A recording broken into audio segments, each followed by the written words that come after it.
So hey learners, welcome back to stock dictionary. आज की video में हम some of the best moving average strategies के बारे में डिस्कस करेंगे। मूविंग एवरेज यूज करने में जितना सिंपल होता है उतना ही इफेक्टिव होता है।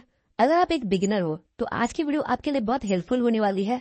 प्लीज वीडियो को एंड तक जरूर देखें। तो आइए वीडियो को शुरू करते हैं बिना टाइम वेस्ट किए। आज की डेट में शायद ही ऐसा कोई सक्सेसफुल ट्रेडर होगा जो मूविंग एवरेज यूज ना करता हो। तो मूविंग एवरेज को अंडर एस्टिमेट ना करे। ये सिंपल होने के साथ साथ बहुत एक्यूरेट है। तो थोड़ा बेसिक समझते हैं पहले मूविंग एवरेज होता क्या है। मूविंग एवरेज एक लैगिंग इंडिकेटर है, मतलब ये थोड़ा लेट सिग्नल जनरेट करता है पर इसकी एक्यूरेसी ज्यादा होती है।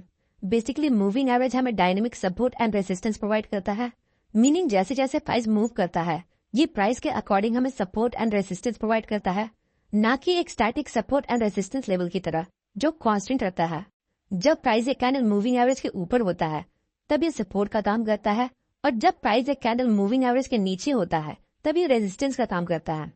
तो आज की स्ट्रेटेजी के लिए हम 50 EMA का यूज करेंगे।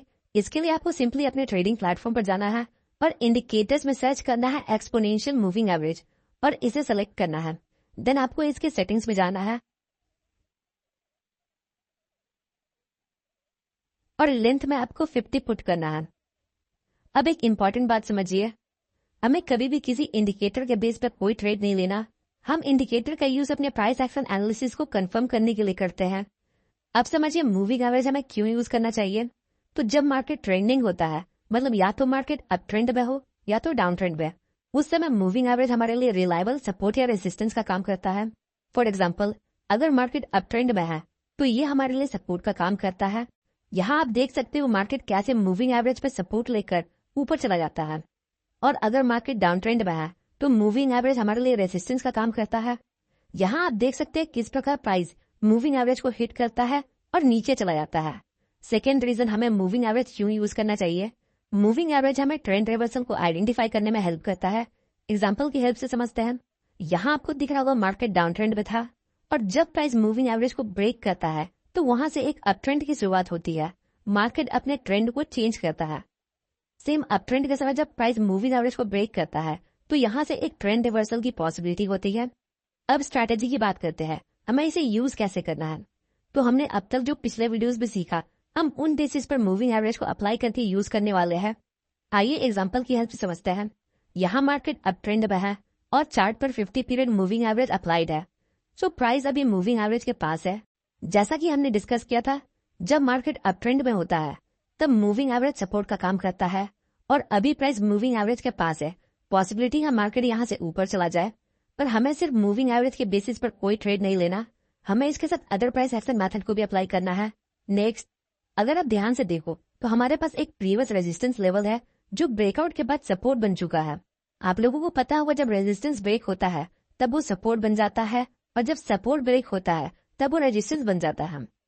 So now at this point हमारे पास एक स्टैटिक सपोर्ट लेवल है और एक डायनेमिक सपोर्ट लेवल है। नाउ अब अगर आप ध्यान से देखो तो कैंडल्स की विक हमें बताती है प्राइस इस लेवल को मल्टीपल टाइम ब्रेक करने में फेल हुए हैं, और साथ ही साथ हमारे पास यहाँ इनसाइड बार कैंडल स्टिक है। पर एक बात याद रखिएगा, जस्ट बिकॉज प्राइस इस लेवल के साथ रिएक्ट कर रहा है हमें इस बेसिस पर कोई ट्रेड नहीं लेना। नाउ अब कंफर्मेशन के लिए हम यहाँ एक मिनी ट्रेंड लाइन ड्रॉ करेंगे। अगर प्राइस इस ट्रेंड लाइन को ब्रेक करता है तो हम यहाँ बाई कर सकते हैं। एक और चार्ट देखते हैं। यहाँ आपको दिख रहा होगा मार्केट डाउन ट्रेंड में है और प्राइस अभी मूविंग एवरेज के पास है।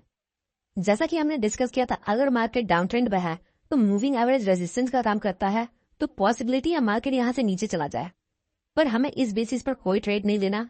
नाउ अगर आप ध्यान से देखो तो आपको दिखेगा प्राइस अपने प्रीवियस सपोर्ट लेवल पर है जो ब्रेकआउट के बाद अब रेजिस्टेंस बन चुका है।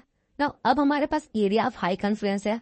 अब हमें कैंडल्स को देखना है। तो एट द सेम टाइम हमारे पास यहाँ एक बेयरिश इंगल्फिंग पैटर्न है जिसमें सेकंड कैंडल एक रेड कैंडल होती है जो प्रीवियस ग्रीन कैंडल को पूरा इंगल्फ कर लेती है, मतलब पूरा कवर कर लेती है। तो नाउ अब हमारे पास इनफ कंफर्मेशन है ट्रेड के लिए, बट एक्यूरेसी को बढ़ाने के लिए हम यहाँ एक मिनी ट्रेंड लाइन ड्रॉ करेंगे कुछ इस प्रकार। अगर प्राइस इस मिनी ट्रेंड लाइन को ब्रेक कर देती है तो हम यहाँ शॉर्ट कर सकते हैं। एक और चार्ट देखते हैं। यहाँ भी मार्केट डाउन ट्रेंड में है और प्राइस अभी मूविंग एवरेज के पास है, and at the same time हमारे पास यहाँ एक सपोर्ट लेवल है। अब हमें कैंडल्स को देखना है। यहाँ आपको दिख रहा होगा कैंडल्स मल्टीपल टाइम इस लेवल को ब्रेक करने में फेल हुई है, और नेक्स्ट हमारे पास यहाँ एक बेयरिश इंगल्फिंग पैटर्न है। नाउ बेटर कंफर्मेशन के लिए हम यहाँ एक मिनी ट्रेंड लाइन ड्रॉ करेंगे। अगर प्राइस इस ट्रेंड लाइन को ब्रेक करती है तो हम यहाँ शॉर्ट कर सकते हैं। एक डिफरेंट एग्जांपल देखते हैं। यहाँ आपको दिख रहा होगा मार्केट अप ट्रेंड में है और चार्ट पे हमारे पास 50 पीरियड मूविंग एवरेज अप्लाइड है।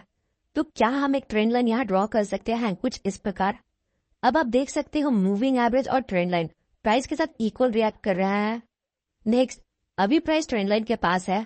अब यहाँ दो पॉसिबिलिटी है, या तो प्राइस यहाँ से ऊपर चला जाए या ट्रेंड लाइन को ब्रेक करके नीचे चला जाए। नेक्स्ट, यहाँ आपको दिख रहा होगा एक big red candle trend line और मूविंग एवरेज को अच्छे खासे मूवमेंट के साथ ब्रेक करती है, बट इसका मतलब ये नहीं प्राइस यहाँ से नीचे चला जाए। अगर आप ध्यान से देखो तो यहाँ हमारे पास एक सपोर्ट लेवल है और अभी प्राइस इस सपोर्ट लेवल के पास है। अगर प्राइस इस सपोर्ट लेवल को ब्रेक कर देता है तो हम ब्रेकआउट के बाद एक पुल बैक का वेट करेंगे। नेक्स्ट, यहाँ आपको दिख रहा होगा प्राइस इस सपोर्ट लेवल को ब्रेक करने के बाद एक पुल बैक लेता है और ये pull back previous support level पर एंड होता है, जो अब रेजिस्टेंस का काम कर रही है। इस लेवल पर हमें एक ह्यूज बिग रिजेक्शन कैंडल मिलती है, जो ये इंडिकेट करता है बायर्स एक पॉइंट तक इस लेवल को ब्रेक करके प्राइस को ऊपर ले जाने की कोशिश करते हैं पर सस्टेन नहीं कर पाते। फिर सेलर्स की एंट्री होती है जो प्राइस को वापस इस लेवल के नीचे लेकर आते हैं, जो एक सेलिंग प्रेशर इंडिकेट करता है इस लेवल पर। सो अगर नेक्स्ट कैंडल एक रेड कैंडल है और वो इस रिजेक्शन कैंडल के लो को ब्रेक कर दे तो हम यहाँ शॉर्ट कर सकते हैं।